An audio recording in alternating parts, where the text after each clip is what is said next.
चलिए दोस्तों, फिर से हम आ गए हैं समास के अगले पार्ट में, और अगले पार्ट के थ्रू हम समास की बची हुई बातों को जानेंगे। ठीक है, तो चलिए, बची हुई बात का मतलब है कि एक तो प्रकार बचा है द्विगु का, कि आखिर द्विगु समास क्या है। तो पहले इसको देख लेते हैं।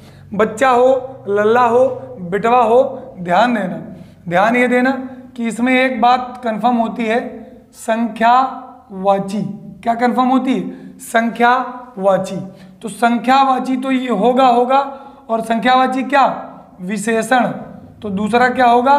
दूसरा विशेष्य के तौर पर होगा या संज्ञा के तौर पर होगा। मतलब ये बात अति आवश्यक है, याद रहेगा आपको, याद रहेगा। अब इसमें बच्चा थोड़ा सा कंफ्यूजन है। क्या कंफ्यूजन? कि हम कभी कभी संख्यात्मक के चक्कर में, जैसे ध्यान देना, अगर लिखा हो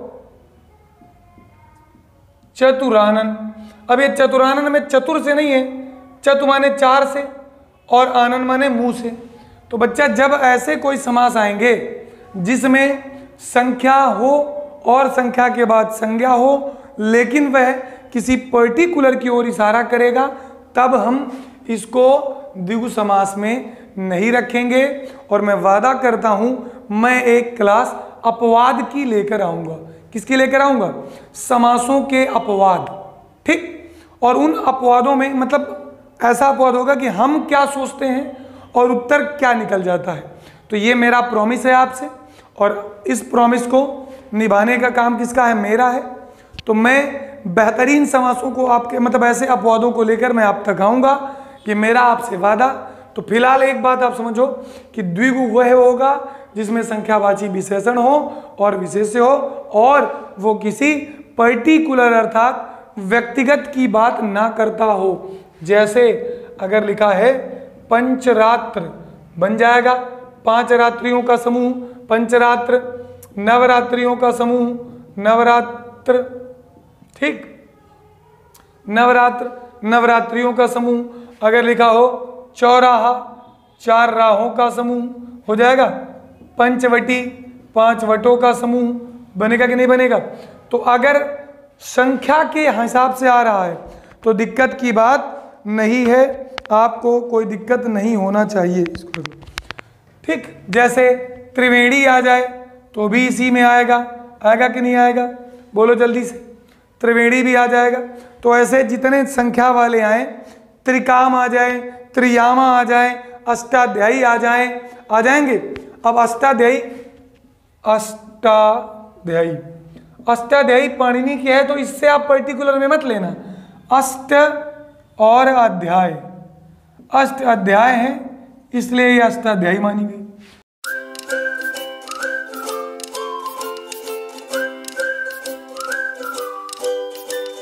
तो द्विगु समास में आपको एक बात क्लियर रखनी है, संख्यावाची विशेषण होगा और विशेष्य होगा। कहीं ना कहीं अगर आप देखो तो ये जो पार्ट है, तो बच्चा ये पार्ट का जन्म कर्मधारय से हुआ है और कर्मधारय का जन्म तत्पुरुष से हुआ है। क्लियर है कि नहीं है? नहीं समझ में आया? देखो इसको कहते हैं, एक था समानाधिकरण तत्पुरुष और एक था व्यधिकरण। समानाधिकरण में जो है वो बना कर्मधारय, और कर्मधारय से बन गया द्विगु। व्यधिकरण कहलाया तत्पुरुष। कौन सा तत्पुरुष? मतलब विभिन्न विभक्तियां या भिन्न भिन्न विभक्तियों के समाहार से ये बना। तो आपको पता ही है कि कर्म से लेकर अधिकरण तक इसमें अलग अलग विभक्ति आती है। ठीक बात है। तो ये एक प्रकार है। कैसे हम इस बात को क्यों कह रहे हैं? विशेषण और विशेष्य की अवस्था तो बेटा कर्मधारय कहलाती है, लेकिन कर्मधारय से केवल संख्यावाची को हटा दिया, इसलिए एक अलग प्रकार बन गया। कौन सा प्रकार बना? द्विगु का समास। क्लियर है? कोई दिक्कत, कोई परेशानी तो नहीं है? नहीं है, स्पष्ट है। तो ये आप याद रखिएगा। अगर ऐसे उदाहरण तुम्हें मिल जाए, द्वयमातुर आ जाए, ठीक, दुशाला आ जाए, और नवरात्र लिखा ही है, चौराहा लिखा ही है, पंचवटी लिखा है, अष्टाध्यायी लिखा है, 8 अध्यायों वाला पंच प्रमाण लिख जाए, या पंचामृत लिख जाए या षटकोणीय लिख जाए या चतुष्कोणीय लिख जाए या हाँ ठीक है समझ गए, षटकोणीय या चतुष्कोणीय, तो कोणीय लिख जाए। मतलब पर्टिकुलर में ना हो और संख्या हो, एक संज्ञा हो, सामूहिक रूप से किसी की बात कर रहा हो, तो निश्चित रूप से कहते हैं संख्याओं का समाहार ही द्विगु समास कहलाता है। किसका समाहार? संख्याओं का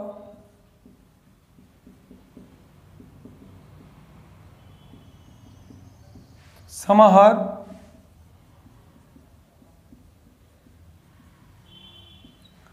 द्विगु समास कहलाता है। संख्याओं का समाहार क्या कहलाता है? द्विगु समास कहलाता है।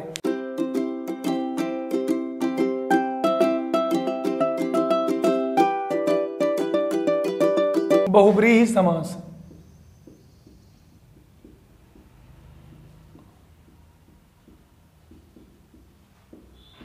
बहुब्रीहि समास।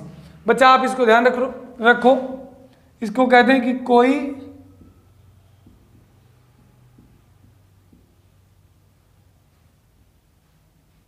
अन्य पद प्रधान। तो जिस समास का कोई अन्य पद प्रधान होता है उसे क्या कहते हैं? उसे बहुब्रीहि समास कहते हैं। क्लियर बात है या नहीं? इतना बताओ। जिस समास का कोई अन्य पद प्रधान हो उसे बहुब्रीहि समास कहते हैं। कोई दिक्कत या कोई परेशानी हो रही है या नहीं हो रही है ये बताओ। बोलो भैया क्लियर है? बताओ जल्दी से बताओ लपालप। क्लियर है, चलो। तो कोई अन्य पद प्रधान का मतलब बच्चा देखना कि जब या, आप नीचे लिख सकते हो या जब कभी कोई बात विशिष्ट अर्थ में किसी एक के लिए हो, वहां भी क्या होता है? बहुब्रीहि होता है। कैसे? तो समझना बच्चा इसको। हमने कई समास पढ़े, नीलकंठ लिखा है, ठीक। तो यदि नीलकंठ को हम तोड़ेंगे, नीला है कंठ जिसका अर्थात शिव, तो जब अगर आप ऐसे लिखोगे तो निसंदेह ये बात बहुब्रीहि की होगी। जबकि तुम नीलकंठ अगर देख रहे हो तो तुम्हारे दिमाग में कर्मधारय की बात भी आई होगी। लेकिन बच्चा जब अगर विकल्प में दोनों दिए हैं तो आपका पहला चुनिंदा विकल्प बहुब्रीहि होगा, और यदि ये नहीं दिया तो तुम कर्मधारय खुद ही चुन लोगे, ठीक। ऐसा ही अभी एक उदाहरण में जैसे मैंने कहा चतुरानन, तो बच्चा चतुरानन में चार हैं आनन जिसके अर्थात, तो चार हैं आनन जिसके अर्थात, फिर आ गई बात।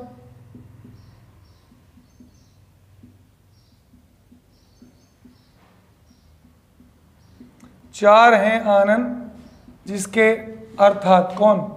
ब्रह्मा। तो जब ब्रह्मा की बात आ गई, मैंने कहा कि किसी एक के लिए हो, शिव एक के लिए, तो ऐसे ही जितने भी जाए वो दशानन में आ जाए। 10 देख के द्विगु में जाने की जरूरत नहीं है, षडानन में आ जाए।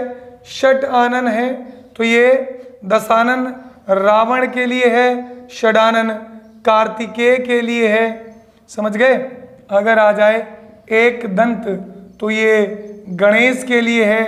तो जब कोई शब्द किसी एक अर्थ के लिए समर्पित होगा तो वहां पर बहुब्रीहि बनेगा। आप ये अच्छे से जानते हो, जल्दी से बताओ। और भी बहुत सारे हैं कि जैसे कुछ मैं नई बातें तुम्हें बताऊंगा जो तुमने शायद पहले ना पढ़ी हो। अगर लिखा हो चंद्रशेखर तो भी इसमें जाता है, बहुब्रीहि में जाएगा कि नहीं जाएगा? चंद्रशेखर बहुब्रीहि में जाएगा। पद्मनाभम बहुब्रीहि में जाएगा, पद्म है नाभि में जिसके। पुंडरीकाक्ष जाएगा, ठीक। सहस्त्राक्ष ये भी जाएगा। चंद्रमुखी ये भी जाएगा।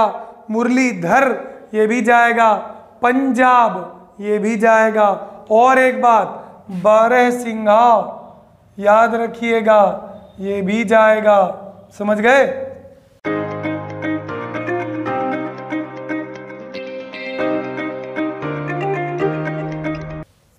याद आया कि नहीं आया? 12 सिंघा, ये भी जाएगा। कोई दिक्कत बोलो, कोई परेशानी? गिरधर जाएगा, गजानन जाएगा। ठीक, अब कुछ नई बातें हैं। कहते हैं कि हमने एक चीज पढ़ रखा है, अगर ये लिखा है सकुशल, तो बच्चा सकुशल का मतलब हुआ कुशलता पूर्वक या कुशलता से, कुशलता पूर्वक या कुशलता के साथ। लेकिन बच्चा अगर यही लिखा हो सपत्नी, तो इसका मतलब हुआ पत्नी के साथ, पत्नी के साथ। तो ये बात ध्यान देना कि पत्नी के साथ जो आया, यहां पे बहुब्रीहि हो रहा है, यहां पर अव्ययी भाव लगाओगे, औंधे मुंह गिर जाओगे। ठीक, अगर लिखा है सपरिवार, तो यहां पर परिवार के साथ बहुब्रीहि हो रहा है। अगर लिखा है हाथा हाथी, ठीक, तो हाथों हाथ, हाथा हाथी, हाथ हाथ से लड़ाई हो गई। बाता बाती, बात ही बात में हुई लड़ाई। ठीक, मुक्का मुक्की, मुक्का मुक्का से हुई लड़ाई। ये भी बहुब्रीहि समास में जाते हैं। बताओ, अगर किसी प्रकार की दिक्कत हो तो जल्दी से कमेंट करो, दिक्कत हो तो जल्दी कमेंट करो। अगर समस्या है, नहीं है तो आगे बढ़ जाएं। भूखमरी, पीतांबर, प्राप्त काम, ठीक, मृत्युंजय, ये सारे किस में जाएंगे? बोलो जल्दी। मृत्युंजय हो, पुंडरीकाक्ष हो, कमजोर हो, दीर्घबाहु हो, अचेत हो, चक्रधारी हो। और एक बात, निशाचर भी, निशाचर को भी बहुब्रीहि में रखा गया है। तो दोस्तों, हमने लगभग समास के सारे पार्ट आपको क्लियर कर दिए। फिर भी यदि आपका कोई कुछ छूट रहा है तो आप इन बातों को ध्यान रखिएगा। ये सपत्नीक हो गया, सपरिवार हो गया, हाथा हाथी, ठीक, बाता बाती, मुक्का मुक्की, ठीक, और जो तुम्हारे मन में आ रहा लाता लाती वो भी कर लो। तो ये सारे बहुब्रीहि की तरफ जाते हैं। उसके बावजूद आप इतना पढ़ने के बाद आप एक्सरसाइज करिएगा। नहीं आता है कमेंट करिए। तो दोस्तों, समाप्त हुआ। मिलेंगे अगली क्लास में अगले टॉपिक के साथ। तब तक के लिए आप आराम करिए, खुश रहिए, प्रसन्न रहिए। वीडियो को लाइक करिए, शेयर करिए, सब्सक्राइब करिए।